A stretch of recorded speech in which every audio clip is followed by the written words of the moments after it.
Hai semua, dengar bunyi bup-bup tu? Itu aku, Debab. Aku tinggal di hutan cahaya, tempat yang penuh bunga berkilau dan sungai berwarna pelangi. Setiap pagi, aku suka berlari. Walaupun kadang-kadang aku terjatuh sebab telingaku besar sangat. Bup-bup. Ibu selalu kata aku anak gajah paling berani.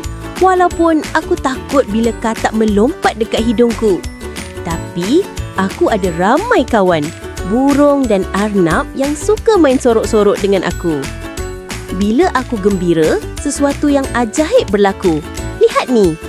Zing! Percikan cahaya halus muncul di sekelilingku. Ibu kata itu tanda hatiku bersih dan ikhlas. Jadi, kalau kamu nampak cahaya lembut di antara pepohonan hutan, mungkin itu aku, Debab. Jangan lupa senyum hari ni. Sebab bila hati kita gembira, dunia pun berkilau sama. Bup-bup. Kegembiraan yang tulus datang dari hati yang bersih dan penuh kasih sayang.